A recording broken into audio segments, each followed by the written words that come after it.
ইসলামী রাষ্ট্রের যিনি শাসক হবেন তার মৌলিক কাজ হবে চারটা। বলি, ইসলামী রাষ্ট্রের শাসকের, মুসলিম শাসকের মৌলিক কাজ কয়টা? সাহাবায়ে কেরাম চলে গেলেন হিজরত করে মদিনায়। আমাদের নবী হলেন মদিনার ইসলামী রাষ্ট্রের রাষ্ট্রনায়ক। সুবহানাল্লাহ। তো আল্লাহ বলেন, আল্লাযীনা ইম্মাক্কান্নাহুম ফিল আরদি আকামুস সালাহ ওয়া আতাউয যাকাতা ওয়া আমারু বিল মা'রুফি ওয়া নাহাউ আনিল মুনকার।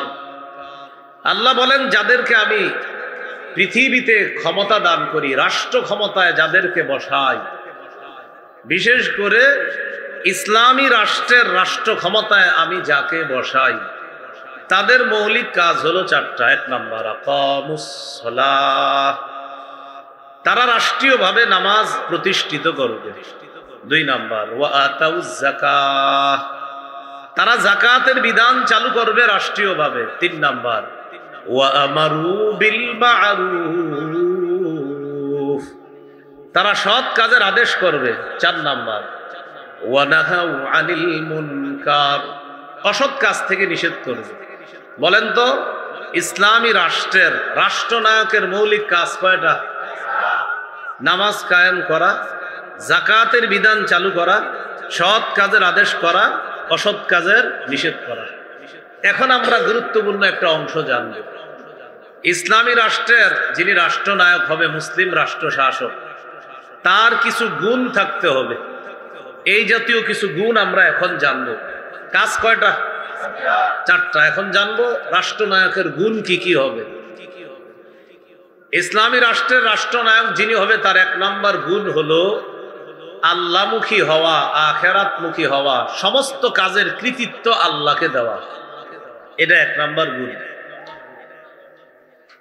যেমন মন দিয়ে শোনেন, সুলাইমান নবীকে আল্লাহ এমন রাজত্ব দান করছেন, বাতাস পর্যন্ত সুলাইমান নবীর কথা শুনতো, তার হুকুমে বাতাস পর্যন্ত চলতো, সুলাইমান নবীর হুকুমে। যেমন সূরা আম্বিয়ার ৮১ নম্বর আয়াতে আল্লাহ বলেন, ওয়ালি সুলাইমান আর-রিহা আসিফাতান তাজরি বিআমরিহি ইলাল আরদিল্লাতী বারাকনা ফিহা ওয়া কুন্না বিকুল্লি শাইইন আলিমিন। আমি সুলাইমানের জন্য ঝড়ো হাওয়াকে বশীভূত করে দিলাম, তার অনুগামী করে দিলাম। সুলাইমানের জন্য ঝড়ো হাওয়াকে আমি তার অনুগামী করে দিলাম। বাতাসকে সুলাইমানের কথা অনুসরণের জন্য আমি আল্লাহ বাতাসকে হুকুম করলাম।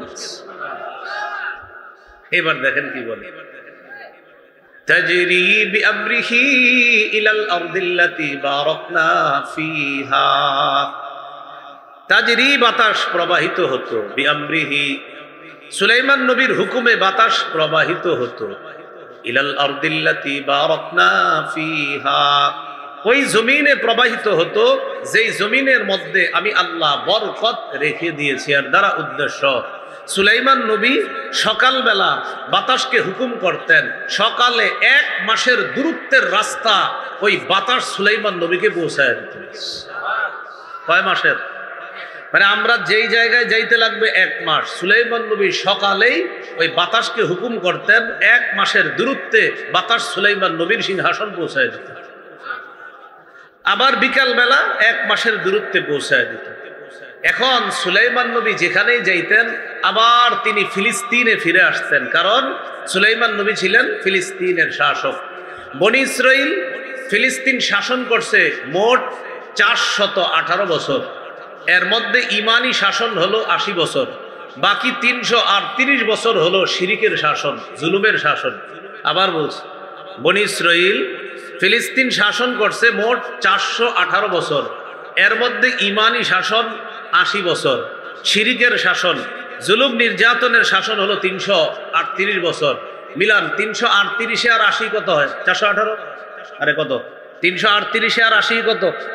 ৪১৮। আমার কাছে এটাই মনে হইতেছে। কত? হ্যাঁ, ৪১৮। তো ৩৩৮ বছর ছিল জুলুমের শাসন, শিরিকের শাসন, ৮০ বছর ছিল ইমানি শাসন। যেই 80 বছর ফিলিস্তিনে বনি ইসরায়েলের ইমানি শাসন ছিল, এই 80 বছরের মধ্যে 40 বছর ছিল দাউদ নবীর শাসন, আর 40 বছর ছিল সুলাইমান নবীর শাসন। বাবা আর সন্তান 40 দুগুণে এই 80 বছর ইমানি শাসন।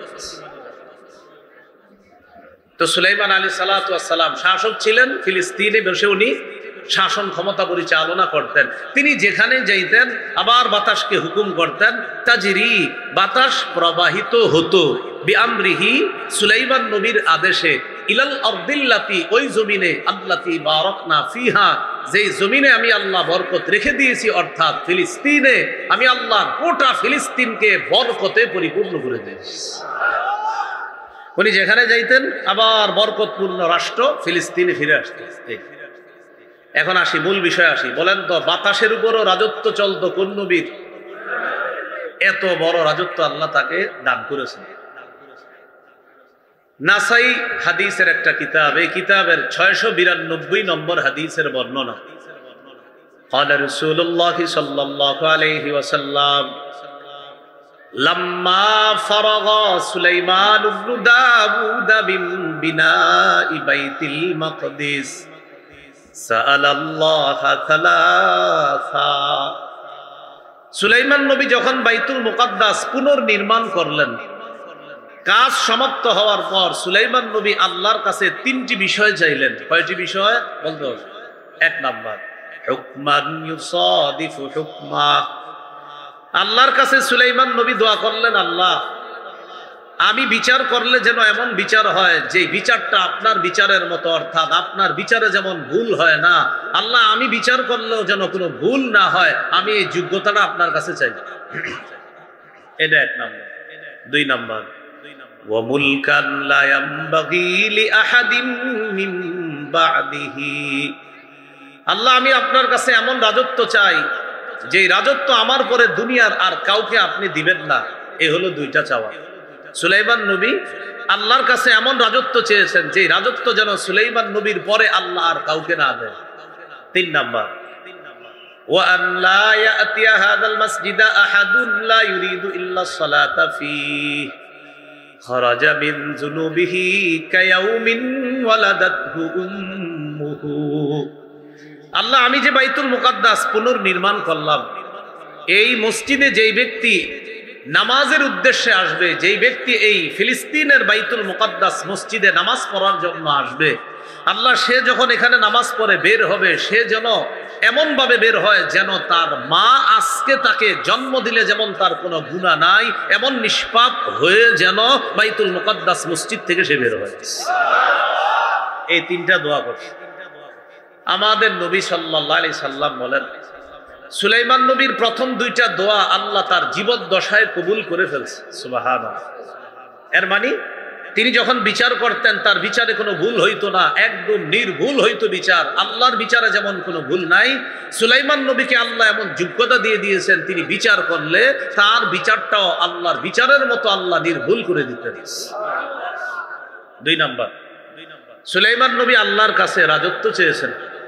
আল্লাহ তাআলা সুলাইমান নবীকে এমন রাজত্ব দান করেছেন যা পৃথিবীর আর কাউকে আল্লাহ দেন নাই। পিপিলিকা, বাতাস, জিন, ইনসান সবার উপর আল্লাহ এই নবীর রাজত্ব দান করেছেন। কয়টা হলো? চাইছে কয়টা? হইল কয়টা? বাকি রইল কয়টা? আমাদের নবী সাল্লাল্লাহু আলাইহি সাল্লাম বলেন 3 নাম্বারটার ব্যাপারে আমি নবীর বক্তব্য হলো, আমার কোন উম্মত যদি ফিলিস্তিনের বাইতুল মুকাদ্দাসে গিয়ে নামাজ আদায় করে, আমি নবী আশাবাদী আল্লাহ তাআলা সদ্য নবজাতক যেমন নিষ্পাপ হয়ে দুনিয়াতে আসে, এই সদ্য জন্ম নেওয়া নবজাতকের মতো আমার উম্মত বাইতুল মুকাদ্দাস থেকে নিষ্পাপ হয়ে বের হবে। আল্লাহ আমাদের সকলকে নিরাপদে বাইতুল মুকাদ্দাস গিয়ে সালাত আদায় করার ব্যবস্থা করে দেন। নিয়ত আসেনি সবার ইনশাআল্লাহ। জিহাদের জন্য যাওয়া লাগলেও নিয়ত রাখতে হবে। আল্লাহ তৌফিক দান করেন। মূল আলোচনায় চলে আসি।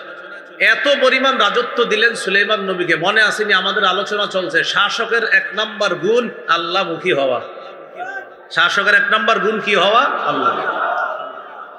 সূরাতুন নামলের 15 থেকে 19 নম্বর আয়াতে আল্লাহ বলেন, ওয়ালাকাদ আতাইনা দাউদা ওয়া সুলাইমানা ইলমা আমি দাউদকে এবং সুলাইমানকে ইলম দান করেছি। وقال الحمد لله الذي فضلنا على كثير من عباده المؤمنين। দাউদ নবী সুলাইমান নবী বলছে আল্লাহ সমস্ত প্রশংসা আল্লাহ, যে আল্লাহ আমাদেরকে তার অনেক মুমিন বান্দাদের উপর শ্রেষ্ঠত্ব দান করেছেন। দাউদ নবী আর সুলাইমান নবী বললেন সমস্ত প্রশংসা আল্লাহ। বুঝে নিবা, দাউদ নবীকে রাজত্ব দান করেছেন কে বলেন? এলেম দান করেছেন কে? সুলাইমান নবীকে রাজত্ব এলেম দান করেছেন কে? কিন্তু এই দুজন সমস্ত কৃতিত্ব প্রশংসার মাধ্যমে কাকে দিতেছে? তাহলে শাসকের এক নাম্বার গুণ হলো তিনি সমস্ত কৃতিত্ব আল্লাহকে দেওয়া, আল্লাহমুখী হওয়া। এই যে দাউদ নবী আর সুলাইমান নবী বলতেছে সমস্ত প্রশংসা আল্লাহর, যে আল্লাহ আমাদের দুইজনকে অনেক মুমিন বান্দাদের উপর শ্রেষ্ঠত্ব দান করেছেন, এই জন্য সমস্ত প্রশংসা আল্লাহ। এরপরে আল্লাহ বলেন وَوَرِثَ سُلَيْمَانُ دَاوُودَ وَقَالَ يَا أَيُّهَا النَّاسُ عُلِّمْنَا مَنطِقَ الطَّيْرِ وَأُوتِينَا مِنْ كُلِّ شَيْءٍ وَوَرِثَ سُلَيْمَانُ دَاوُودَ। সুলাইমান নবী দাউদ নবীর উত্তরাধিকার হলেন। সুলাইমান নবী দাউদ নবীর উত্তরাধিকার হওয়ার পর সুলাইমান নবী বললেন, হে মানুষ, উল্লিমনা মান্তিকাত তায়র, শোনো তোমরা, আমাকে পাখির ভাষা শিক্ষা দেওয়া হয়েছে আল্লাহর পক্ষ থেকে। পাখির ভাষা আমি নবী সুলাইমানকে শিক্ষা দেওয়া হয়েছে। ওয়া উতিনা মিন কুল্লি শাই, আমাকে সব জিনিসের নিয়ামত দান করা হয়েছে। এগুলার পরে সুলাইমান নবী বলতেছেন ইন্না হাযা লাহুল ফাদলুল মুবিন, এগুলা সব স্পষ্ট অনুগ্রহ আল্লাহর পক্ষ থেকে, দয়া অনুগ্রহ। আমি যে পাখির ভাষা বুঝি এটা আমার আল্লাহর অনুগ্রহ, আমি যে পাখির ভাষা বুঝতে পারি এটা আমার রবের অনুগ্রহ, আমার হুকুমে যে বাতাস প্রবাহিত হয় এটা আমার রবের অনুগ্রহ। এত বড় রাজত্ব যোগ্যতা পাওয়ার পরেও বলেন তো কৃতিত্ব কাকে দিচ্ছে? রাষ্ট্রনায়কের এক নাম্বার গুণ হবে তিনি সমস্ত বিষয়ে আল্লাহমুখী হবে, আখিরাতমুখী হবে, আল্লাহকে সব কৃতিত্ব দিবে, এটা এক নাম্বার। পরে কি বলে দেখেন, ওয়া হুশিরা লিসুলাইমানা জুনুদুহু মিনাল জিন্নি ওয়াল ইনসি ওয়াত তায়রি ফাহুম ইউজাউন। সুলাইমান নবীর জন্য সমবেত করা হলো, জিন, ইনসান, পাখি কুলকে একত্রিত করা হলো, তাদেরকে নিয়ন্ত্রণ করা হতো। সুলাইমান নবী সবাইকে নিয়ন্ত্রণ করতেন, জিনদেরকে নিয়ন্ত্রণ করতেন, মানুষকে নিয়ন্ত্রণ করতেন, পাখিকে নিয়ন্ত্রণ করতেন। বলেন তো এই সবার উপর রাজত্বটা সুলাইমান নবীকে দিয়েছেন কে? আল্লাহ। রাজত্ব দেওয়ার পর সুলাইমান নবী কি বলে একটু বলে দেখেন, হাত্তা ইযা আতাউ আলা ওয়াদিন নামলি ক্বালাত নামলাতু ইয়া আইয়ুহান নামলু দুখুলু মাসাকিনাকুম। সুলাইমান নবী তার বাহিনী নিয়ে রওনা করলেন, যাইতে যাইতে পিপিলিকার এলাকায় গিয়ে বসলেন, পিঁপড়ার এলাকায়। ক্বালাত নামলাতু ইয়া আইয়ুহান নামলু দুখুলু মাসাকিনাকুম। পিঁপড়ার রানী পিঁপড়াদেরকে ডেকে বলল, ও পিপিলিকার সম্প্রদায়, উদখুলু মাসাকিনাকুম, তাড়াতাড়ি গর্তে ঢুকো। পিপিলিকার রানী পিঁপড়াদেরকে ডেকে বলল, ও পিঁপড়া সম্প্রদায়, তাড়াতাড়ি গর্তে প্রবেশ করো। লা ইয়াহতিমান্নাকুম সুলাইমান ওয়া জুনুদুহু ওয়া হুম লা ইয়াশউরুন। সুলাইমান এবং তার সৈন্যবাহিনী না জেনে তোমাদেরকে যেন পিষে না ফেলে, তাড়াতাড়ি তোমরা গর্তে ঢুকো। সুলাইমান নবী তার যে বাহিনী নিয়ে আসতেছে, তোমাদের উপরে হাঁটলে তোমাদেরকে পিষে মেরে ফেলতে পারে। ও পিঁপড়া বাহিনী, তাড়াতাড়ি গর্তে ঢুকো, সুলাইমান নবী যেন তোমাদেরকে পারা না দেয়। আর উনি তো বুঝতে পারবে না, না জেনে হয়তো তোমাদেরকে পিষে ফেলতে পারে, এজন্য তোমরা গর্তের মধ্যে প্রবেশ করো। পিঁপড়ার রানী পিঁপড়ার দলকে এই কথা বলার পর সুলাইমান নবী পিঁপড়ার ভাষাটা বুঝে ফেলছে, সাথে সাথে বুঝে ফেলার পর ফাতাবাসসামা দাহিকাম মিন কাওলিহা, সুলাইমান নবী পিঁপড়ার ভাষা বুঝে স্মিত একটা হাসি দিলেন। সুবহানাল্লাহ। وقال رب أوزعني أن أشكر نعمتك التي أنعمت علي وعلى والدي। সাথে সাথে সুলাইমান নবী বললেন, হে আমার রব, আমাকে তৌফিক দান করেন আমি যেন আপনার নিয়ামতের শুকরিয়া আদায় করতে পারি, যে নিয়ামত আপনি আমাকে দান করেছেন। আল্লাহ, আমাকে পাখির ভাষা বুঝার যোগ্যতা দিয়েছেন। আল্লাহ, বাতাস আমার অনুগামী করে দিয়েছেন। আল্লাহ, মানুষের উপর আমার রাজত্ব দান করেছেন। আল্লাহ, জিনের উপর আমার রাজত্ব দান করেছেন। মাবুদ, আপনি আমাকে এত নিয়ামত দিয়েছেন, আমি যেন আপনার শুকরিয়া আদায় করতে পারি, আমাকে তৌফিক দান করবেন। তাহলে দেখেন তো, এত রাজত্ব হওয়ার পরেও তিনি সব কারে বলতেছে? এটা মুসলিম শাসকের 1 নাম্বার বৈশিষ্ট্য, আল্লাহমুখী হওয়া। আমি কিছু না, সব আমার রব আমাকে করছে। পরে কি বলে দেখেন, ওয়া আন আ'মালা সালিহান তারদাহ ওয়া আদখিলনি বিরহমাতিকা ফি ইবাদিকাস সালিহিন। আল্লাহ, আমি যেন নেক কাজ করতে পারি, যেই নেক কাজ আপনি পছন্দ করেন, আপনার পছন্দনীয় নেক কাজ যেন আমি করতে পারি, আর আমাকে আপনার অনুগ্রহে নেক বান্দাদের অন্তর্ভুক্ত করে নেন। মানুষের রাজত্ব, জিন জাতির রাজত্ব, পশু পাখির রাজত্ব, বাতাসের উপর রাজত্ব, সব রাজত্ব পাওয়ার পরেও সুলাইমান নবী বলতেছে, আল্লাহ, সব কৃতিত্ব আপনার, প্রশংসা আপনার, আপনি আমাকে নিয়ামত দান করেছেন।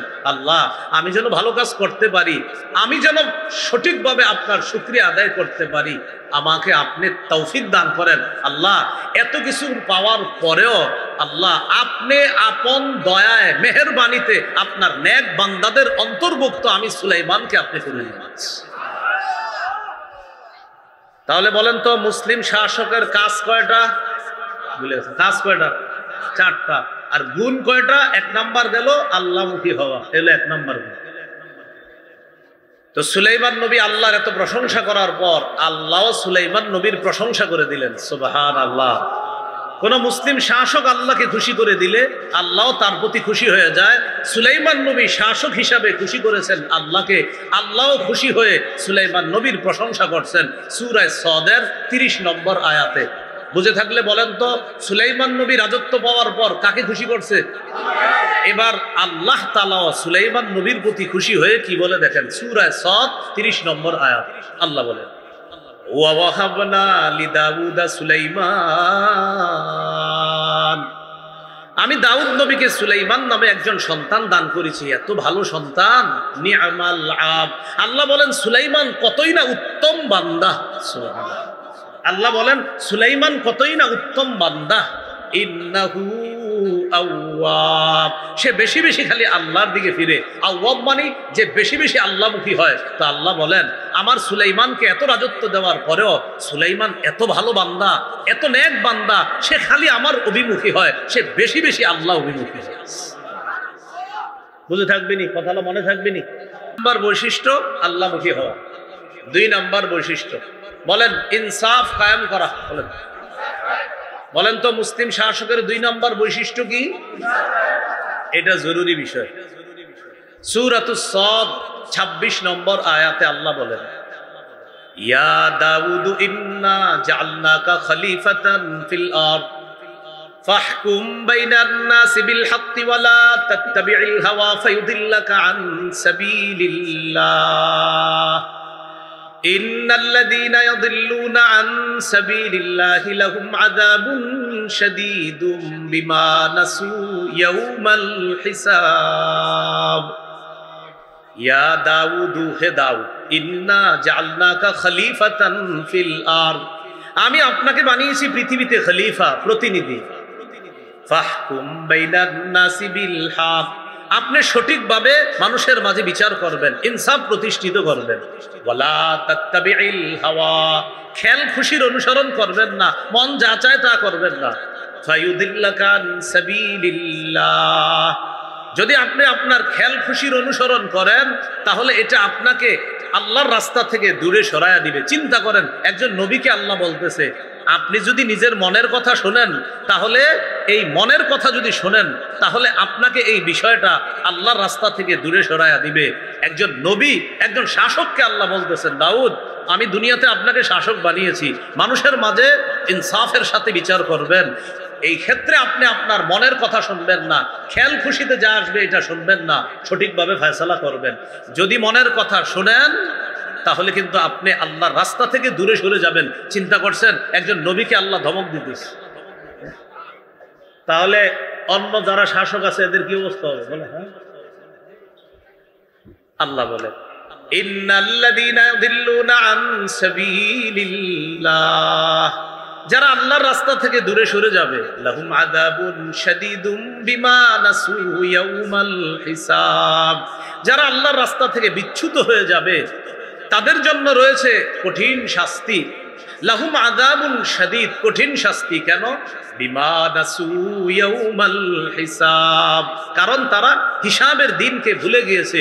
এজন্য মনে রাখবেন, বর্তমান পৃথিবীতে ওই সমস্ত শাসকরাই জালেম হয়, ওই সমস্ত শাসকরাই জুলুম করে, যারা বিচার দিবস বলতে যে কিছু আছে এটা ভুলে গেছে। এই জন্য যা মন চায় তা করে, মানুষের উপর অত্যাচার, জুলুম, নির্যাতনার, পাশবিকতার জয় জয়কর অবস্থা সৃষ্টি করে। কেন? ওই যে আখেরাতে জবাবদিহিতা করতে হবে এটা ভুলে গেছে। তো আল্লাহ বলেন, যারা নিজের মন মতো কথা শুনবে আর মানুষের মাঝে যা মন চায় তা করবে, তাদের জন্য কঠিন শাস্তি। কেন? তারা হিসাবের দিবসটাকে ভুলে যাওয়ার কারণে তাদের জন্য কঠিন শাস্তি। প্রিয় ভাইয়েরা, শাসকের 2 নম্বর গুণ শিখতেছি কি? ইনসাফ কায়েম করা। সূরা মাঈদার 8 নম্বর আয়াতে আল্লাহ বলেন, ওয়ালা ইয়াজরিমান্নাকুম শানাআনু কওমিন আলা আল্লা তা'দিলু, কোন জাতির প্রতি বিদ্বেষ তোমাদেরকে যেন ইনসাফ করতে, ইনসাফের বিপরীতে প্ররোচিত না করে। এদিকে তাকান সবাই, আমি ওনার প্রতি বিদ্বেষ রাখি, এজন্য উনি একটা জিনিস প্রাপ্য, কিন্তু আমি যেহেতু দেখতে পারি না তাই আমি ওনার বিপক্ষে ফয়সালা দিই। তো আল্লাহ বলেন, কোন জাতির প্রতি বিদ্বেষ তোমাদেরকে যেন প্ররোচিত না করে, আলা আল্লা তা'দিলু, ইনসাফ না করার ক্ষেত্রে তোমাদেরকে যেন প্ররোচিত না করে কোন জাতির প্রতি বিদ্বেষ। তাহলে কি শিখলাম? আমি কাউরে দেখতে পারি না বলে তাকে আমি ইনসাফ দিব না। আল্লাহ বলে এটা যেন না হয়। কোন জাতির প্রতি বিদ্বেষ তোমাদেরকে যেন ইনসাফ বহির্ভূত কোনো কাজে প্ররোচিত না করে। ইআদিলু, ইনসাফ করো। হুয়া আকরাবু লিত্তাকওয়া, এটাই হলো তাকওয়ার সবচেয়ে নিকটবর্তী। মনে রাখবা, ওয়াত্তাকুল্লাহ, আল্লাহকে ভয় করো। ইন্নাল্লাহা খাবীরুম বিমা তা'মালুন, তোমরা যা করো আল্লাহ তাআলা সব সম্যক অবগত। অন্যায় করলে কোনো দোষ নাই, অন্যায় করলে এই কথা সেই কথা মানি। যখন কোনো মানুষের কোনো অপরাধ প্রমাণিত হয়, 1 জন 2 জন অপরাধ প্রমাণিত হয়েছে মনে করেন, এখন আমি চিন্তা করলাম আসলে অপরাধ টাকার, যদি দেখি যে আমার আত্মীয় স্বজনের কেউ আছে, এটা আমি ধামাচাপা দেওয়ার চেষ্টা করি। আর যারে আমি দেখতে পারি না ওরে কোনো না কোনোভাবে ফাঁসায়া, যদিও লোকটা নিরপরাধ তারপরেও তাকে আমি ফাঁসাই, তার প্রতি আমি অবিচার করি, ইনসাফ করি না। আল্লাহ বলে এটা করো না তোমরা। কোন জাতির প্রতি বিদ্বেষ তোমাদেরকে যেন ইনসাফ এর বিপরীতে তোমাদেরকে যেন প্ররোচিত না করে, যেটা ইনসাফ সেটাই করবা। এজন্য সূরা আনআমের 152 নম্বর আয়াতে আল্লাহ বলেন, ওয়াইদা কুলতুম ফাদিলু, যখন কথা বলবা সঠিক কথা বলবা। ওয়ালাউ কানাজা করবা, যদিও তোমার সামনে কোনো নিকটাত্মীয় থাকে, থাক নিকটাত্মীয়, যেটা সঠিক সেটাই বলবা। চাই তোমার আত্মীয়ের পক্ষে যাক বিপক্ষে যাক, আমি আল্লাহ যা তোমাকে ইনসাফ করতে বলেছি তুমি সেটাই করতে হবে। অন্যথায় যদি জুলুমের পথ বেছে নাও, আমি আল্লাহ যুগে যুগে জালেমদেরকে যেভাবে শায়েস্তা করেছি সেভাবে তোমাকেও যে কোনো মুহূর্তে আমি আল্লাহ ধরে ফেলতে পারি। এখানে আবার একটা কথা মনে রাখবেন, বলেন আমার সাথে, যে কোনো, বলেন, পতিত জালেম থেকে পরবর্তীরা যদি শিক্ষা না নিয়ে তারাও জুলুম করে, আগের জালেমের চাইতে পরের জালেমের পরিণতি আরো ভয়ঙ্কর হবে। আগের জালেম থেকে যদি কেউ শিক্ষা না নিয়ে পরে আবার জালেম হন, আল্লাহ কিন্তু ধরবে যে দেখো নাই চোখের সামনে কি ঘটায় দেই। তুমি যদি শিক্ষা না নাও, মনে রাখবা পতিত জালেম যে ওর সাথে আমি আল্লাহ যা আচরণ করেছি, পরবর্তী জালেম ওর সাথে আরো ভয়ঙ্কর অবস্থা হবে। এটা মাথায় রাখতে হবে। তাহলে মুসলিম দেশের রাষ্ট্রনায়ক, এই রাষ্ট্রনায়ক যিনি হবে মুসলিম শাসকের 2 নম্বর গুণ ইনসাফ প্রতিষ্ঠিত করা। সহিহ বুখারীর একটা হাদিস লিখে রাখার মতো, সারা দুনিয়ার মানুষকে বুক ফুলিয়ে বলার মতো একটা হাদিস। হাদিসটি আমি বলি, বাংলাগুলো মনে রাখলেই চলবে আপনাদের। সহিহ বুখারী 4788 নম্বর হাদিস। কিতাবুল হুদুদ বাবু কারাহিয়াতিশ শাফাআ ফি হাদ্দিন ইদা রুফিআ ইলা সুলতান। এটা হলো বাব আর অধ্যায়, এই হাদিসের মধ্যে আসছে। বুখারী 6788, বুখারী 6788, কিতাবুল হুদুদ বাবু কারাহিয়াতিশ শাফাআ ফি হাদ্দিন ইদা রুফিআ ইলা সুলতান। এই হাদিসটা আজকে আপনারা শিখবেন, বুক ফুলিয়ে গর্ব করে অন্যদের কাছে বলবেন। বলেন ইনশাআল্লাহ। একটা চুরির ঘটনা ঘটছে মক্কায়। বলেন কিসের ঘটনা? বলেন মাখজুমি নামক সম্ভ্রান্ত বংশীয় এক নারী চুরি করছে। একজন সম্ভ্রান্ত বংশীয় নারী কি করছে? তো সে চুরি করার পর তো চুরির বিচার হলো আপনার হাত কাটা। এখন এটা কিভাবে বিচার একটু হালকা করা যায়, এটা নিয়ে মুসলমানরাও পেরেশানি যে এই বেচারা কত সম্ভ্রান্ত ব্যক্তি, এর হাতটা কাটা হবে, এটা কেমন দেখা যায়। আয়েশা সিদ্দিকা রাদিয়াল্লাহু তাআলা আনহার বর্ণনা, সাহাবায়ে কেরাম পরামর্শ করে বলল, আগে হাদিসটা শোনেন কি বিষয়টা কি। বিষয়টা হলো আন্না কুরাইশান আহাম্মাতহুম আল মারআতুল মাখজুমিয়াতুল্লাতী সাবাকাত। কুরাইশদেরকে খুব ভাবিয়ে তুলল একটা চুরির ঘটনা, যেই চুরিটা করেছে মাখজুমি গোত্রের এক নারী। এই চুরির ঘটনা কুরাইশদেরকে ভাবিয়ে তুলল, মানে খুব ভাবায়া তুলছে। এরকম সম্ভ্রান্ত একটা নারী চুরি করছে, এর ব্যাপারে বিচার হবে এত কঠোর, এটা কেমন হয়। তো কেউ সাহস করে নবীর সাথে কথা বলার সাহস পাচ্ছে না, কারণ আল্লাহ রসুলকে হালকা করার কথা বলার এই সাহস কারণে। এখন সাহাবায়ে কেরামের মধ্যে পরামর্শ চলতেছে, মাইয়ুকাল্লিমু রাসূলুল্লাহি সাল্লাল্লাহু আলাইহি ওয়াসাল্লাম, আচ্ছা এই ব্যাপারে নবীর সাথে কে কথা বলবে? ওয়া মাইয়াজতারি আলাইহি ইল্লা উসামা ইবনে যায়েদ হিব্বু রাসূলিল্লাহি সাল্লাল্লাহু আলাইহি ওয়াসাল্লাম। নবীজির পালক পুত্র যায়েদ বিন হারেসার ছেলের নাম উসামা, তাহলে সম্পর্কে নবীর কি হয়? নাতি। পালক পুত্র যায়েদের ছেলের নাম উসামা, তো উসামা সম্পর্কে নবীজির নাতি, আর নবীজি হলো উসামার দাদা। নবীজি এই উসামাকে খুব মহব্বত করতেন, খুব ভালোবাসতেন। সাহাবায়ে কেরাম বললেন, শোনো, আমরা তো ভয়ে নবীর কাছে যেতে পারবো না, নবীর একজন আস্থাভাজন মানুষ আছে, সে কে? নবীর নাতি, সেটা হলো উসামা ইবনে যায়েদ, অর্থাৎ পালক পুত্র যায়েদের সন্তান উসামা। উসামা নবীর কাছাকাছি যাইতে পারে, নবীও তারে খুব আদর করে। এক কাজ করি, তারে দিয়ে নবীর কাছে একটু কথা বলাই যে এই মহিলাটার ব্যাপারে, শাস্তির ব্যাপারে একটু শিথিল করা যায় কিনা। উসামারে পাঠায়া দিছে নবীজির কাছে, উসামা তুমি কি নবীজিরে বলবা একজন সম্ভ্রান্ত বংশীয় নারী চুরি করছে, এখন একটু কি শিথিল করা যায় কিনা। উসামা নবীজির কাছে গেছে, ফাকাল্লামা রাসূলুল্লাহি সাল্লাল্লাহু আলাইহি ওয়াসাল্লাম, নবীজির সাথে কথা বলছে উসামা। কথা বলার পর রাসূলুল্লাহ সাল্লাল্লাহু আলাইহি ওয়াসাল্লাম উসামাকে বললেন, আতাশফাউ ফি হাদ্দিন মিন হুদুদিল্লাহ। উসামা, আল্লাহর বিধানের শাস্তির ব্যাপারে তুমি আমাকে সুপারিশ করছো? উসামা, আল্লাহর একটা বিধান প্রয়োগ হবে, এই ব্যাপারে তুমি আমাকে শিথিলতার সুপারিশ করছো?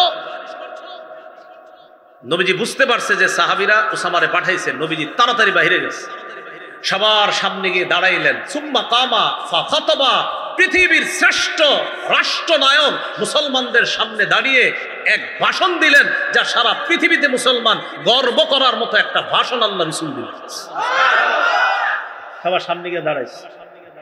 দাঁড়ানোর পর নবীজি সাল্লাল্লাহু আলাইহি সাল্লাম বললেন, শোনো তোমরা, ইয়া আইয়ুহান নাস ইন্নামা দাল্লা মান কানা ক্বাবলাকুম আন্নাহুম কানু ইযা সারাকাশ শরীফ তারাকুহু। শোনো, তোমাদের পূর্ববর্তী জাতি ধ্বংস হওয়ার অন্যতম একটা কারণ, তাদের মাঝে সম্ভ্রান্ত কোনো ব্যক্তি চুরি করলে তারা তাকে ছেড়ে দিত। নবীজি কেমনে বুঝায় দেখেন, তোমাদের পূর্বে কিছু জাতি ধ্বংস হওয়ার অন্যতম কারণ হলো সম্ভ্রান্ত কোনো ব্যক্তি চুরি করলে তারা তাকে ছেড়ে দিত। وَإِذَا سَرَقَ الضَّعِيفُ فِيهِمْ أَقَامُوا عَلَيْهِ الْحَدَّ। আর যখন তাদের মাঝে কোনো দুর্বল ব্যক্তি চুরি করত, তখন তার উপর তারা শাস্তি প্রয়োগ করত। কি হলো বিষয়টা? ধনী মানুষকে ছেড়ে দিত, সম্ভ্রান্ত কোনো ব্যক্তি চুরি করলে তাকে ছেড়ে দিত, আর দুর্বল কেউ চুরি করলে তার উপর শাস্তি প্রয়োগ করা হতো। বর্তমানেও এটাই চলছে, সম্ভ্রান্ত ব্যক্তিদেরকে ছলে বলে কৌশলে পার করে দেওয়া হচ্ছে আর দুর্বলের উপর অত্যাচার চালানো হচ্ছে। তো রাসূল সাল্লাল্লাহু আলাইহি সাল্লাম বলেন, সম্ভ্রান্ত কেউ চুরি করলে তারাকুহু, তাকে ছেড়ে দিত। ওয়াইদা সারাকাত দাঈফু ফীহিম আকামু আলাইহিল হাদ্দা, আর যদি কোনো দুর্বল কেউ চুরি করত তার উপর তারা শাস্তি প্রয়োগ করত। তাহলে নবী বললেন কি, অতীতের জাতি ধ্বংস হওয়ার কারণ সম্ভ্রান্ত ব্যক্তি চুরি করলে ছেড়ে দিত, গরিব মানুষ চুরি করলে শাস্তি প্রয়োগ করত তার উপর। এবার আল্লাহ নবী বলেন, শোনো তোমরা, লাউ আন্না ফাতিমাতা বিনতা মুহাম্মাদিন সাল্লাল্লাহু আলাইহি ওয়াসাল্লাম সারাকাত, আজকে যদি মাখজুমি গোত্রের ওই নারী চুরি না করে মুহাম্মদ সাল্লাল্লাহু আলাইহি সাল্লামের মেয়ে ফাতেমা চুরি করত, আজকে যদি আমি মুহাম্মদের মেয়ে ফাতেমা চুরি করত, আজকে যদি আমি মুহাম্মদের মেয়ে ফাতেমা চুরি করত, নবীজি বলেন লাকাতা মুহাম্মাদুন ইয়াদাহা, মুহাম্মদ সাল্লাল্লাহু আলাইহি সাল্লাম তার কন্যা ফাতেমার হাত কেটে দিত। গর্ব করে সারা দুনিয়াকে জানাবেন যে পৃথিবীতে এমন একজন রাষ্ট্রনায়ক পারলে দেখাও। কি বললেন? আজকে ওই সম্ভ্রান্ত মহিলা সে যদি চুরি না করে মুহাম্মদ সাল্লাল্লাহু আলাইহি সাল্লামের কন্যা ফাতেমা, আর ফাতেমা রাদিয়াল্লাহু তাআলা আনহার চেয়ে সম্ভ্রান্ত পৃথিবীতে আর কোন মেয়ে হবে? তো নবী বলেন, আমার মেয়ে ফাতেমা যদি চুরি করত, আমি আমার মেয়ে ফাতেমার হাত কেটে দিতে কোনো ইতস্ত করতাম না, কারণ বিধানটা আল্লাহ। কি শিখলাম? মুসলিম শাসকের 2 নাম্বার গুণ ইনসাফ প্রতিষ্ঠিত করা। মনে থাকবে নি? কি প্রতিষ্ঠিত করা? ইনসাফ প্রতিষ্ঠিত করা। এই জন্য ইংরেজিতে একটা প্রবাদ আছে, no justice no peace, no justice no peace. বিচার নাই শান্তি নাই, বিচার নাই শান্তি নাই। কি নাই? বিচার নাই শান্তি নাই। ইংরেজিতে এরকম একটা কথা আছে।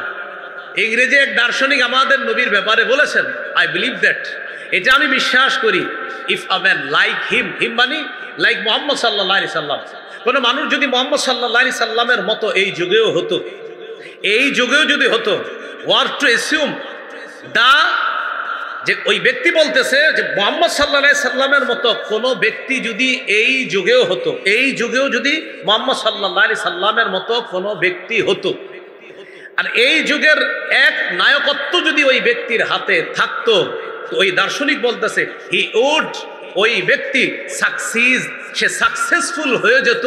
কিভাবে? তো বলতেছে ইন সলভিং ইটস প্রবলেমস, পৃথিবীর যত সমস্যা আছে এগুলা সমাধানে সে সাকসেস হতো। যদি মুহাম্মদ সাল্লাল্লাহু আলাইহি সাল্লামের মতো বর্তমান পৃথিবীতে একজন মানুষ থাকতো, তো সারা পৃথিবীর সমস্যা সে সমাধান করে ফেলত। এটা একজন ইংরেজি দার্শনিকের কথা। মুহাম্মদ সাল্লাল্লাহু আলাইহি সাল্লামের একজন যদি হতো, হি উড সাকসেস, বলতেছে সে সাকসেস হয়ে যেত। ইন কিভাবে? সলভিং ইটস প্রবলেমস, যত সমস্যা আছে সব সমাধানে সে সাকসেসফুল হচ্ছে। এটা একজন ইংরেজি দার্শনিকের কথা আমাদের নবীর ব্যাপারে বলে। মহাত্মা গান্ধী তো বলেছে, পৃথিবীতে শান্তি চাও তো ওমরের শাসন কায়েম করো, দুনিয়াতে শান্তি আসবে। আল্লাহ আমাদেরকে বুঝার তৌফিক দান করে। তাহলে মুসলিম শাসকের 2 নাম্বার গুণ কি? ইনসাফ প্রতিষ্ঠিত করা। 3 নাম্বার, অন্যায়ের পথ পরিহার করে ন্যায়ের পথে চলা। এটা মুসলিম শাসকের 3 নাম্বার বৈশিষ্ট্য, অন্যায়ের পথ পরিহার করে ন্যায়ের পথে চলা। যেমন সূরা আরাফের 142 নম্বর আয়াত, বনি ইসরাইল মুসা নবীর কাছে আবদার জানাইলো, মুসা, আমরা শরীয়তের উপর চলার জন্য আমাদের একটা লিখিত একটা পাণ্ডুলিপি হলে ভালো হয়, যেটা পরে পরে জানবো এটা করা হালাল, এটা করা হারাম, এটা করলে এই সওয়াব, এটা করলে ওই সওয়াব, এরকম আমরা কিছু চাই। মুসা নবী আল্লাহর কাছে দোয়া করলেন, আল্লাহ তারা একটা একদম সুবিন্যস্ত শরীয়ত চাইতেছে, আল্লাহ কি করা? আল্লাহ বললেন, ঠিক আছে, তুর পাহাড়ে চলে আসেন। সুবহানাল্লাহ। আসার পর 30 দিন এতেকাফ করেন, 30 রাত এতেকাফ করেন, 30 রাত এতেকাফ করেন। আল্লাহ তাআলা মুসা নবীকে নিয়ে গেলেন। আল্লাহ তাআলা খুশি হয়ে ইবাদত করার জন্য আরো 10 রাত দিলেন। মোট হলো 30 আর 10 কত হলো? 40। মুসা নবী যে 40 রাতের জন্য তুর পাহাড়ে চলে গেলেন, তার প্রতিনিধি বানায়া দিলেন হারুন নবীকে। হারুন নবীকে বললেন, ভাই হারুন, সঠিকভাবে কাজ করবা, ইনসাফের পথ তুমি ধারণ করবা, ন্যায়ের পথ ধারণ করবা, অন্যায়ের পথ পরিহার করবা। মুসলিম শাসকের 3 নাম্বার বৈশিষ্ট্য, ন্যায়ের পথ গ্রহণ করা, অন্যায়ের পথ পরিহার করা। এবার আয়াতটা শুনেন, সূরা আরাফ 142 নম্বর আয়াতে আল্লাহ বলেন, ওয়া'আদনা মূসা 30 লাইলা, আমি মূসাকে তাওরাত কিতাব দেওয়ার জন্য 30 রাতের ওয়াদা করলাম। ওয়া আতমামনাহা বি'আশরিন, 30 রাত ইতিকাফ করবে মুসা, আমি আল্লাহ 10 দিয়ে আরো পুরা করলাম। ফাতাম্মা মিকাতু রাব্বিহি 40 লাইলা। এইভাবে মুসার রবের নির্ধারিত মেয়াদ হয়ে গেল 30 আর 10 40। এটা হয়ে গেল নির্ধারিত মেয়াদ। ফাতাম্মা পূর্ণ হলো মিকাতু রাব্বিহি, মুসা নবীর রবের নির্ধারিত মেয়াদ কত দিনে? 40 লাইলা, 40 রাতে পুরা হলো। প্রথম ছিল কয় রাত? 30 রাত। বাড়াইলো কয় রাত? 30 আর 10 কত? তা আল্লাহ বলে ফাতাম্মা পূর্ণ হলো মিকাতু রাব্বিহি, তার রবের নির্ধারিত মেয়াদ 40 লাইলা, 40 রাতে পূর্ণ হলো। ওয়াকালা মুসা লিআখিহি হারুন আখলুফনি ফি কওমি। ওয়াকালা মুসা, মুসা নবী বললেন লিআখিহি, তার ভাই হারুনকে বললেন, হারুন উখলুফনি ফি কওমি, আমার অনুপস্থিতিতে তুমি আমার সম্প্রদায়ের প্রতিনিধিত্ব করবা। ওয়া আসলিহ, তুমি ন্যায়ের পথ গ্রহণ করবা, সংশোধন করবা, সঠিক কাজ করবা। ওয়ালা তাত্তাবি' সাবিলাল মুফসিদিন, অন্যায় সৃষ্টিকারী যারা, ফাসাদ সৃষ্টিকারীদের পথ অনুসরণ করবা না। তাহলে কি শিখলাম? অন্যায়ের পথ অনুসরণ করা যাবে না, ন্যায়ের পথ অনুসরণ করা। শাসকের 3 নাম্বার বৈশিষ্ট্য, তিনি কোনোভাবেই অন্যায়ের পথ গ্রহণ করবে না, বরং মুসলিম শাসক সদা সর্বদা ন্যায়ের উপর অটল রাখে, জাতির উপর তিনি নেতৃত্ব দান করেন। এটা হলো 3 নাম্বার। 4 নাম্বার মুসলিম শাসকের বৈশিষ্ট্য, বাংলাটা বলেন, বলেন, শিষ্টের লালন, দুষ্টের দমন। আর একটু সহজ বাংলা বলি, বলেন, ভালোকে লালন, খারাপকে দমন। ভালোকে লালন করতে হবে, হ্যাঁ হ্যাঁ ঠিক আছে ঠিক আছে, খারাপ খবর আছে, এই মানে ভালো ঠিক আছে, খারাপ খবর আছে, এই। তাহলে ভালোকে লালন, দুষ্টকে দমন। তো একটু সুন্দর বাংলায় বললাম আর কি, শিষ্টের লালন, দুষ্টের দমন। আর সহজে ভালো মানুষরে লালন করতে হবে, খারাপ গুলারে দমন করতে হবে। এই ব্যাপারে আমরা দৃষ্টান্ত নেই সূরা কাহাফ 83 থেকে 91 নম্বর আয়াত। সূরা কাহাফের 83 থেকে 91 নম্বর আয়াত। পৃথিবীর একজন বাদশা ছিল, তার নাম যুলকরনাইন। নাম শুনছেন নি? আল্লাহ তাআলা বলেন, ওয়াসআলুনাকা আন যিল করনাইন, নবী তারা আপনাকে যুলকরনাইন বাদশা সম্পর্কে জিজ্ঞাসা করে। কুল সাআতলু আলাইকুম মিনহু যিকরা, আপনি বলেন আমি যুলকরনাইনের ব্যাপারে তোমাদের কাছে এখন কিছু আলোচনা করব। ইন্না মাক্কান্না লাহু ফিল আরদ, আমি যুলকরনাইনকে পৃথিবীতে ক্ষমতা দান করলাম। ওয়া আতাইনাহু মিন কুল্লি শাইইন সাবাবা, আমি তাকে সব জিনিসের উপকরণ দান করলাম। এখানে ব্যাখ্যা, উপকরণ দ্বারা উদ্দেশ্য, যুলকরনাইনকে আল্লাহ এমন একটা যোগ্যতা দান করছেন, তিনি যে কোনো সময় যে কোনো কিছু দিয়ে যে কোনো জিনিস বানিয়ে ফেলতে পারতেন। সুবহান, এটা উপকরণ।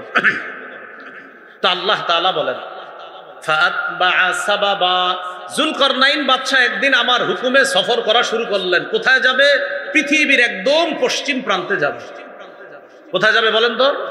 একদম পৃথিবীর পশ্চিমে, যেখানে যাওয়ার পর এর ওই পাশে আর কোনো বাড়িঘর নাই, কেউ নাই। এখানে যাবে, যাওয়ার পর একটা সমুদ্রের মতো মনে হবে, কাদা যুক্ত পানি মনে হবে, জলাশয়।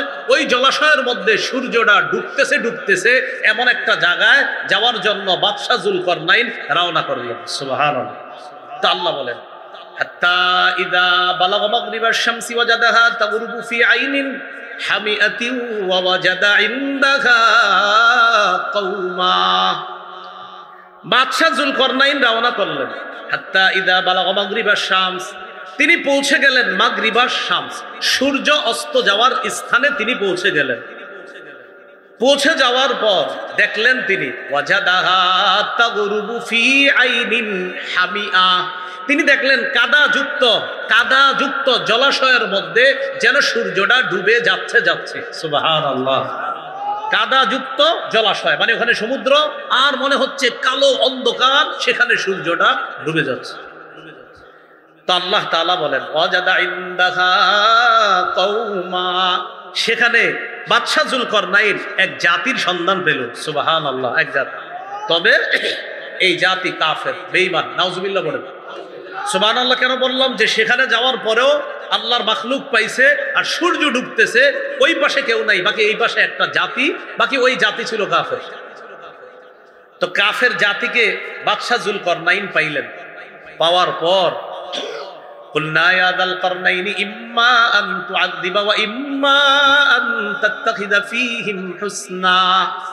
ও বাদশা যুলকরনাইন, আল্লাহ বলেন আমি যুলকরনাইনকে বললাম এই কাফেরদের ব্যাপারে আপনার সামনে দুইটা অপশন, ইম্মা আন তুআদ্দিবা, হয়তো তাদেরকে শাস্তি দিতে পারো, ওয়া ইম্মা আন তাত্তাখিদা ফীহিম হুসনা, অথবা তাদের ব্যাপারে ভালো কোনো পন্থা তুমি গ্রহণ করতে পারো। কয়টা পন্থা? দুইটা। একটা হলো শাস্তি দিতে পারো বা ভালো কিছু গ্রহণ করতে পারো। মনে আসেনি? শিষ্টের লালন, দুষ্টের দমন।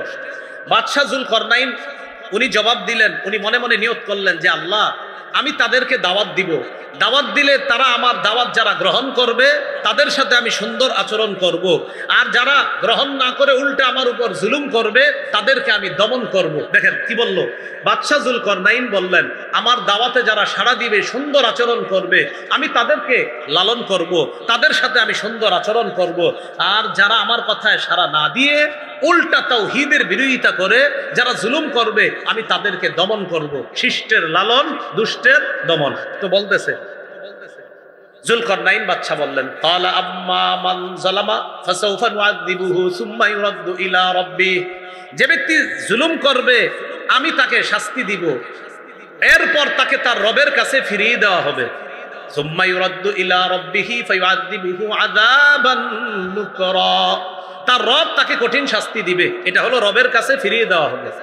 ওয়া আম্মা মান আমানা ওয়া আমিলা সলিহা, আর যে ব্যক্তি ঈমান আনবে, ওয়া আমিলা আমালান সলিহা, যে ব্যক্তি ঈমান আনবে এবং নেক কাজ করবে, ফালাহু জাযাআনিল হুসনা, তার জন্য রয়েছে উত্তম প্রতিদান, আমি তার সাথে সুন্দর আচরণ করব, আখিরাতেও তার জন্য ভালো অবস্থা। আর যারা জুলুম করবে, আমার কথা শুনবে না, দুনিয়াতে আমি তাদেরকে দমন করব, এরপরে তো আল্লাহ আপনার কাছে তারা যাবে, আর আপনি তো তাদেরকে কঠিন শাস্তি দিবেন।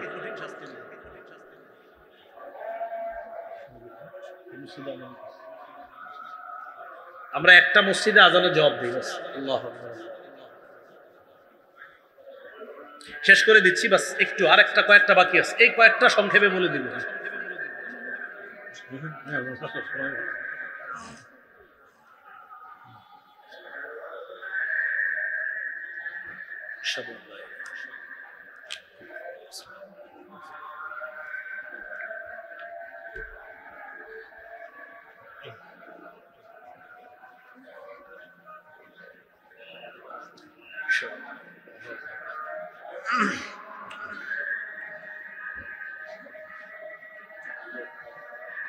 নাম্বার বৈশিষ্ট্য ইনসাফ প্রতিষ্ঠিত করা। 3 নম্বর বৈশিষ্ট্য অন্যায়ের পথ পরিহার করে ন্যায়ের পথে চলা। 4 নম্বর বৈশিষ্ট্য চলতেছিল ভালোকে লালন করা, খারাপকে দমন করা। এই ক্ষেত্রে কঠোর হতে হবে, যিনি শাসক হবে তিনি কঠোর হতে হবে। খারাপ যারা তাদের ব্যাপারে কঠোর, আর ভালো যারা তাদের ব্যাপারে ভালো। তো এই ব্যাপারে আমরা দলিল দিচ্ছিলাম সূরা কাহফের 83 থেকে 91 নম্বর আয়াত পর্যন্ত। বাদশাহ জুলকরনাইনের 2টি সফরের কথা আল্লাহ এই দুই জায়গায় বলেছে আর কি, মোট 3টা সফর। বাকি এই 91 আয়াত পর্যন্ত 2টা সফর। একটা হলো জুলকরনাইন বাদশার একদম পৃথিবীর পশ্চিম প্রান্তে সফর, সেখানে যাওয়ার পর একদল কাফেরকে পাইলেন। তো তাদের ব্যাপারে তিনি বললেন যারা জালেম জুলুম করবে তাদেরকে আমি কঠিন শাস্তি দিব। ও আম্মা মান আমানা ওয়া আমিলা সলিহা, আর যে ব্যক্তি ঈমান আনবে, নেক কাজ করবে, তার জন্য ভালো পুরস্কার রয়েছে। ওয়াসানাকুলু লাহু মিন আমরিনা ইউসরা, জুলকরনাইন বাদশা বলেন আমি তাকে যখন আদেশ করব কথা বলার সময় সঠিক কথা, সহজ কথা বলবো, তার সাথে আমার সব আচরণও হবে সহজ। কি শিখলাম? ভালোকে লালন করা, খারাপকে দমন করা, সোজা হিসাব। যেটা উল্টা পাল্টা করবে ওইটাকে শাস্তি না দিলে দেশের অবস্থা আরো খারাপ হবে। এই হলো 4 নম্বর। 5 নাম্বার মুসলিম শাসকের বৈশিষ্ট্য, বলেন জনগণের জন্য অকাতরে বিলিয়ে দেওয়া। জনগণের জন্য দিয়ে দিতে হবে, সব জনগণের দিয়ে দিতে হবে, সব জনগণ। এটার দলিল নিব আমরা কোত্থেকে? সূরা কাহফের। ও এখানে একটু রয়ে গেছে আগের কথায়। বাদশাহ জুলকরনাইনের একটা সফর ছিল পশ্চিম প্রান্তে, আর একটা ছিল একদম পূর্ব প্রান্তে। পূর্ব প্রান্তে যেখানে সূর্য ওঠে সেখানেও একটা জাতিকে পাইছে। দেখে কি ওই জাতির ঘর বাড়ি নাই, কিচ্ছু নাই, মানে ঘর বাড়ি যে বানাতে হয় এটা তারা জানে না। এরাও কাফের। এরা রৌদ্রের মধ্যে থেকে যে ছায়ার মধ্যে থাকতে হয় এটাও তারা জানে না। তো সেখানেও তার অবস্থা ছিল 2টা। এক, যারা সঠিক কাজ করবে তার কথা মানবে, তাদের সাথে সুন্দর আচরণ, আর যারা মানবে না, জুলুম করবে, তাদেরকে দমন করা। এই হলো আপনার 4 নম্বর আলোচনা। মুসলিম শাসকের 5 নম্বর বৈশিষ্ট্য জনগণের জন্য অকাতরে বিলিয়ে দেওয়া। সূরা কাহফের 92 নম্বর থেকে 97 নম্বর আয়াত পর্যন্ত আমি শুধু অনুবাদগুলো বলে যাচ্ছি। বাদশাহ যুলকারনাইন এবার আরেকটা সফর করলেন। মুফাসসিরিনে কেরাম বলেন এই সফরটা হয়েছে পৃথিবীর উত্তরে। আল্লাহ বলে নাই কোরআনে, আল্লাহ শুধু দুইটা বলছে, একটা বলছে পশ্চিমে আর একটা বলছে পূর্বে। 3 নাম্বার সফরের কথা কোরআনে আছে, কিন্তু কোন দিকে সফর এটা আল্লাহ সরাসরি বলে নাই। তবে মুফাসসিরিনে কেরাম ক্যালকুলেশন করে বলেন 3 নাম্বার সফরটা হয়েছে পৃথিবীর উত্তরে। বাদশাহ যুলকারনাইন সেখানে গেলেন। যাওয়ার পর হাত্তা ইদা বালাগ বাইনাস সাদ্দাইন, 2 পাহাড়ের মাঝে গিয়ে পৌঁছলেন।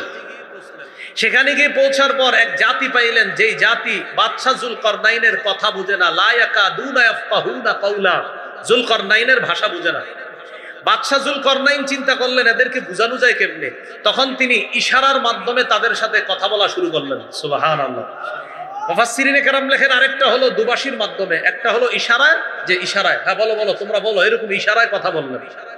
তখন ওই পাহাড়ের যারা মাঝখানে আছে তারা বলল, ও বাদশাহ যুলকারনাইন, এই পাহাড়ের ওই পাশে 2টা জাতি আছে, একটার নাম ইয়াজুজ আর একটার নাম মাজুজ।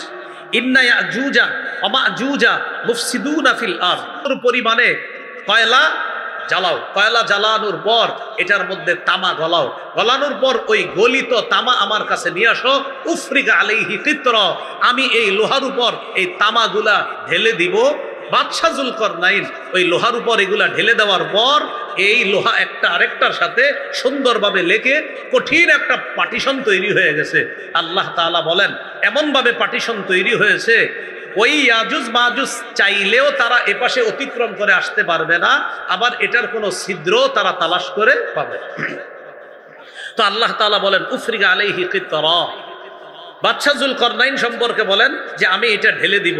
তো ঢেলে দেওয়ার পর তখন তারা আর ওইটার কোনো পার্টিশনও খুঁজে পায় নাই, উপর দিয়ে যে এপাশে আসবে এটাও পায় না।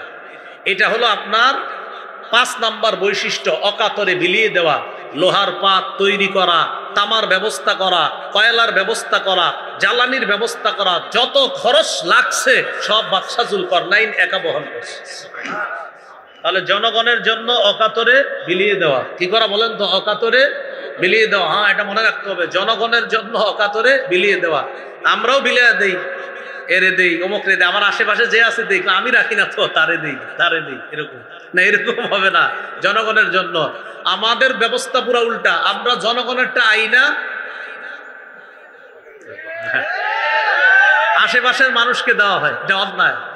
এটা হলো 5 নাম্বার বৈশিষ্ট্য। 6 নাম্বার শাসকের 6 নাম্বার বৈশিষ্ট্য, বলেন জনগণের জন্য কিছু করতে পারা, সৌভাগ্য মনে করা, নিজেকে জনগণের খাদেম মনে করে জনগণের জন্য কিছু করতে পারার, বলেন কৃতিত্ব সম্পূর্ণ আল্লাহকে দেওয়া। এটা হলো 6 নাম্বার বৈশিষ্ট্য। আমি কিছু করতে পারলাম, এটা আল্লাহর অনুগ্রহ। দলিল সূরা কাহফের 98 নম্বর আয়াত। বাদশাহ যুলকারনাইন এত কিছু করার পর তিনি বললেন রাহমাতুম মির রব্বি, এই যে আমি এতগুলা কাজ করলাম এটা আমার কোনো যোগ্যতা না, আমার রবের দয়া, তাই আমি এটা করতে পারছি। এটা হলো 6 নাম্বার বৈশিষ্ট্য। 7 নাম্বার রক্ষণাবেক্ষণে যথেষ্ট যোগ্য হওয়া, বিচক্ষণ হওয়া, এই বিষয়ে জ্ঞান থাকা। কিসে? রক্ষণাবেক্ষণ। এই দেশে কি পরিমাণ খাবারের প্রয়োজন, আগামী 5 বছর 3 বছর আমাদের দেশের অর্থনৈতিক অবস্থা কেমন হতে পারে, এমন উন্নতি না করা যে উন্নতি করার পর মাথা পিছু 1,07,000 টাকা ঋণ হয়ে যায়, বাচ্চা আজকে জন্ম নিলেও ঋণী হয়, এই জাতীয় উন্নতির প্রয়োজন নেই। এটা আসলেই ঠিক। তো 7 নাম্বার রক্ষণাবেক্ষণে যথেষ্ট সচেতন হওয়া, যোগ্য হওয়া। দলিল সূরা ইউসুফের 55 নম্বর আয়াত। ইউসুফ আলাইহিস সালাতু ওয়াস সালাম মিশরের বাদশাকে বললেন ইজআলনি আলা খাজাইনিল আরদ, আমাকে দেশের খাদ্য গুদামের দায়িত্বে নিয়োজিত করেন, দেশের অর্থ সম্পদের ব্যাপারে আমাকে দায়িত্ব দেন। ইন্নী হাফিজুন আলিমুন, এই ব্যাপারে আমি সংরক্ষক, আলিমুন এই ব্যাপারে আমি জ্ঞান রাখি। এখন একটা কথা বুঝেন, বুখারীতে আসছে নবীজি বলেছেন লা তাসআলিল ইমারা, দায়িত্ব চেয়ে নিও না। বুখারীতে আসছে কি বলেন সবাই? বুখারীতে আসছে কি দায়িত্ব? এন্ড ইউসুফ নবী তো দায়িত্ব চাইতেছে।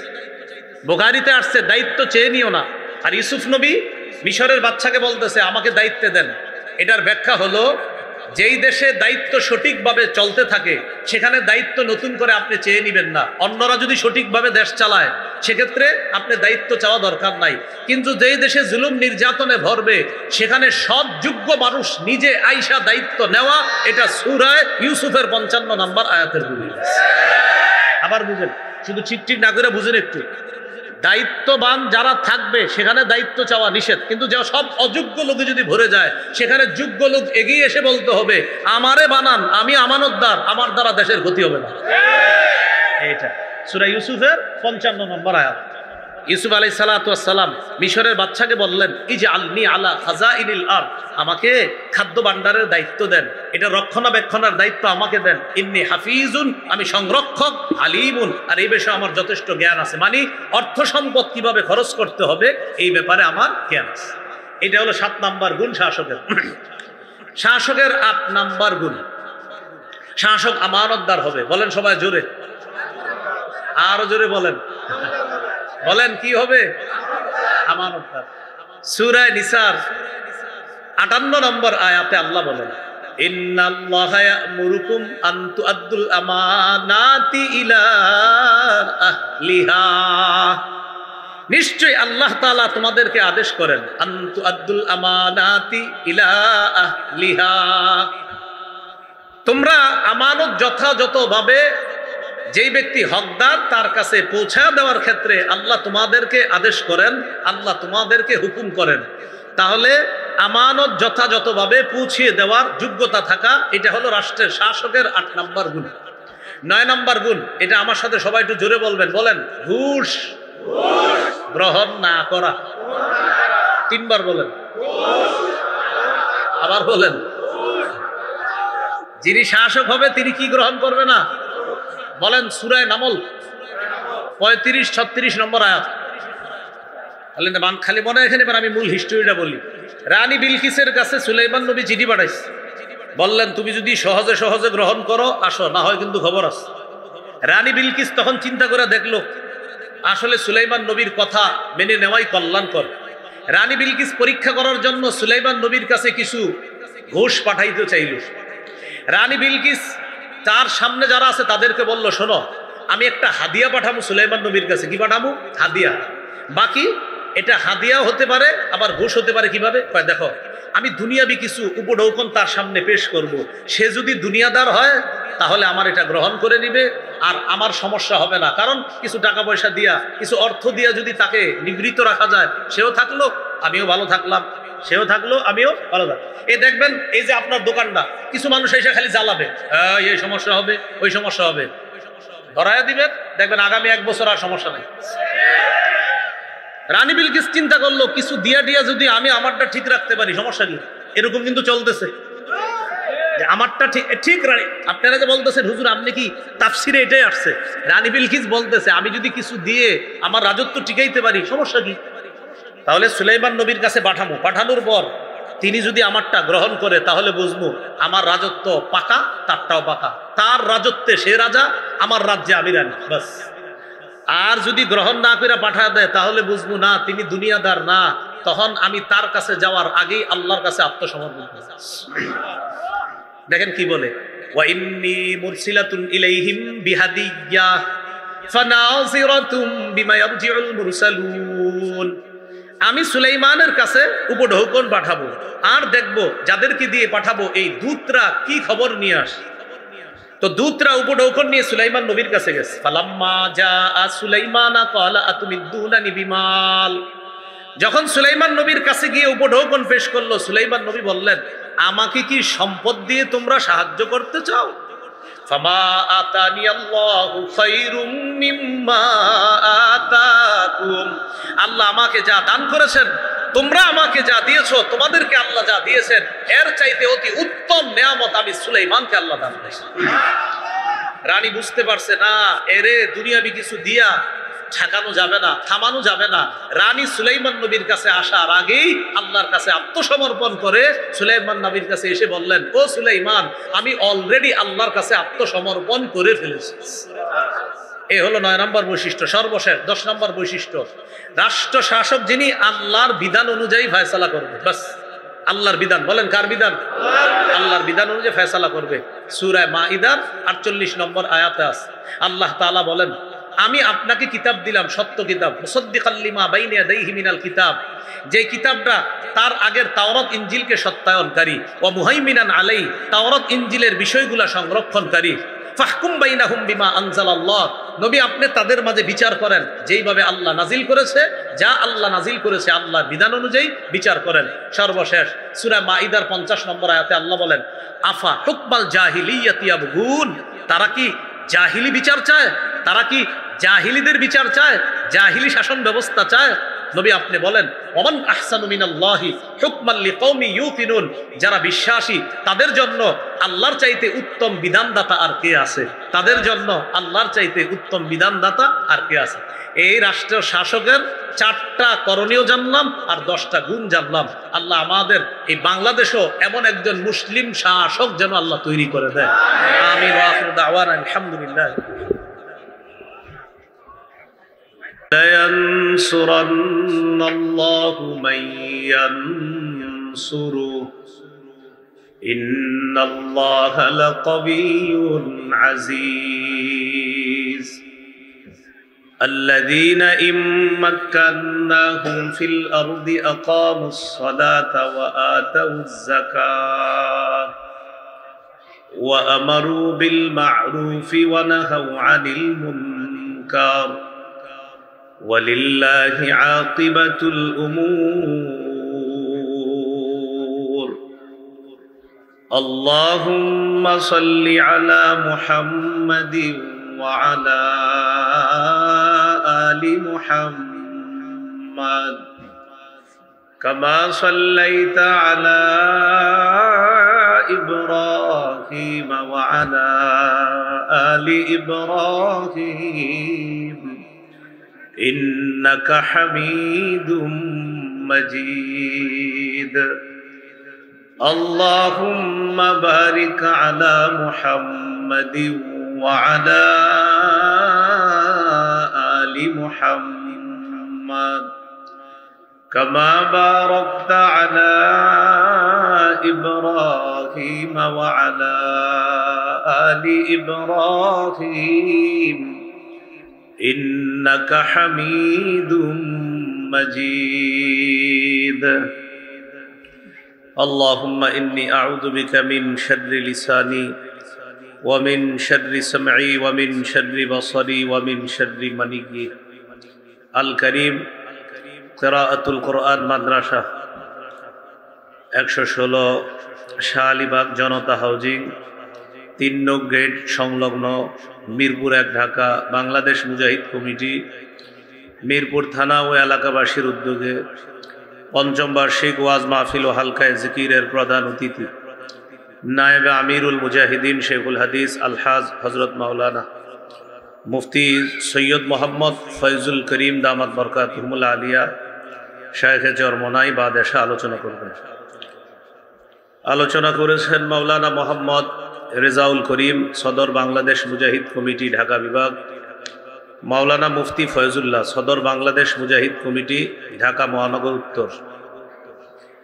মাহফিলের সভাপতি আলহাজ মোহাম্মদ শাহাবুদ্দিন সাহেব, বিশিষ্ট শিল্পপতি ও সমাজসেবক শাহআলীবাগ মিরপুর 1 ঢাকা। আমন্ত্রিত হযরত উলামায়ে কেরাম, মুসলমান ভাইয়েরা, আল্লাহ তাআলার দরবারে শুকরিয়া আদায় করছি। আল্লাহ আমাদেরকে এই মাহফিলে উপস্থিত হওয়ার তৌফিক দান করেছেন বলি আলহামদুলিল্লাহ। সূরাতুল হজ, সূরাতুল হজের 39 থেকে 41 নম্বর আয়াতে কারিমায় 3টি আয়াত তেলাওয়াত করলাম। এই 3 আয়াতে আল্লাহ তাআলা বলেন, উযিনা লিল্লাযীনা ইউকাতালুনা বিআন্নাহুম যুলিমু, যাদেরকে আক্রমণ করা হচ্ছে, যাদেরকে অত্যাচার করা হচ্ছে, তাদেরকে অনুমতি দেওয়া হলো, জিহাদের অনুমতি। বিআন্নাহুম যুলিমু, কেননা তারা মাজলুম। আয়াতে উদ্দেশ্য হলো সাহাবায়ে কেরাম মক্কায় 13 বছর নির্যাতনের শিকার হওয়ার পর এই 13 বছর কাফের মুশরিকরা তাদের উপর অত্যাচার করত। তখন সশস্ত্র আক্রমণের মাধ্যমে প্রতিহত করার হুকুম তখনও আসেনি। এই 13 বছর আক্রমণ করেছে কাফেররা, মুসলমানরা ধৈর্যের মাধ্যমে মোকাবেলা করেছে। ধৈর্য, তারা করত আক্রমণ, আর মুসলমানরা এটা প্রতিহত করত সবরের মাধ্যমে। 13 বছর পর যখন নির্যাতনের শিকার হয়ে সাহাবায়ে কেরাম নবীজির সাথে হিজরত করে মক্কা থেকে মদিনায় চলে গেলেন, তখন আল্লাহর পক্ষ থেকে অনুমতি দেওয়া হলো, সশস্ত্র বিধান দেওয়া হলো যে সাহাবায়ে কেরাম অস্ত্রে শস্ত্রে সজ্জিত হয়ে আক্রমণের মাধ্যমে কাফেরদেরকে প্রতিহত করার অনুমতি দেওয়া হলো। তাহলে আগের 13 বছর সবর, এই 13 বছর পর কাফেরদের আক্রমণের বিপক্ষে পাল্টা সশস্ত্র আক্রমণের মাধ্যমে প্রতিহত করার অনুমতি দেওয়া হলো মুসলমানদেরকে। আল্লাহ আয়াতের মধ্যে বলেন তারা বিআন্নাহুম যুলিমু, তারা মাজলুম, তাদের উপর জুলুম করা হয়েছে। ওয়া ইন্নাল্লাহা আলা নাসরিহিম লাকাদির। আল্লাহ তাআলা বলেন নিশ্চয়ই আল্লাহ তাদেরকে সাহায্য করতে সক্ষম। এখানে উদ্দেশ্য মুসলমানদের ছোট দলকেও আল্লাহ বৃহৎ কাফেরদের সশস্ত্র আক্রমণের বিপরীতে ছোট্ট বাহিনীকে আল্লাহ বিজয়ী করতে সক্ষম। তারা কারা? আল্লাহ পরিচয় দিচ্ছেন, আল্লাযীনা উখরিজু মিন দিয়ারিহিম বিগাইরি হক, যাদেরকে অন্যায়ভাবে তাদের ঘর থেকে বের করে দেওয়া হয়েছে। অপরাধ ইল্লা আইয়াকুলু রাব্বুনাল্লাহ, তাদের অপরাধ তারা বলতো আমাদের রব আল্লাহ। এটাকে অপরাধ সাব্যস্ত করে তাদেরকে তাদের ঘর থেকে বের করে দেওয়া হয়েছে। ওয়ালাউলা দাফউল্লাহিন নাস বা'দাহুম বিবা'দিল লাহুদ্দিমাত সাওয়ামি'ু ওয়া বি'উ ওয়া সালাওয়াতু ওয়া মাসাজিদু ইউযকারু ফীহা ইসমুল্লাহি কাসীরা। আল্লাহ তাআলা যদি একদল মানুষের মাধ্যমে আরেক দল মানুষকে প্রতিহত না করতেন, উদ্দেশ্য আল্লাহ যদি মুজাহিদের মাধ্যমে জালেমদেরকে প্রতিহত না করতেন, আল্লাহ তাআলা যদি মুজাহিদদের মাধ্যমে জালেমদেরকে প্রতিহত না করতেন, লাহুদ্দিমাত সাওয়ামি'ু, তাহলে খানকা সমূহ ধ্বংস করে দেওয়া হতো। ওয়া বি'উ, গির্জাগুলা ধ্বংস করে দেওয়া হতো। ওয়া সালাওয়াত, ইবাদতখানা সমূহ ধ্বংস করে দেওয়া হতো। ওয়া মাসাজিদু ইউযকারু ফীহা ইসমুল্লাহি কাসীরা, মসজিদগুলা ধ্বংস করে দেওয়া হতো যেগুলোর মধ্যে আল্লাহর নাম বেশি পরিমাণে স্মরণ করা হয়। উদ্দেশ্য সাওয়ামিয়া সৌমাতুনের বহু বচন অর্থ খানকা, এর মানে ঈসা নবীর জামানায় এই খানকা ছিল, তো তখন ওই খানকাগুলা ছিল সঠিক। তো আল্লাহ বলেন ওই যুগে যদি আমি আল্লাহ ভালো মানুষ দিয়ে খারাপ মানুষগুলা প্রতিহত না করতাম, তো ওই যুগের খানকাগুলা ধ্বংস করে দেওয়া হতো। ওয়া বিয়াউন, গির্জা, খ্রিস্টানরা ইবাদত করত যে গির্জার মধ্যে, আল্লাহ বলেন ওই যুগে আমি আল্লাহ যদি ভালো মানুষের মাধ্যমে খারাপ মানুষগুলাকে প্রতিহত না করতাম, তাহলে খ্রিস্টানদের গির্জাগুলা ধ্বংস করে দেওয়া হতো।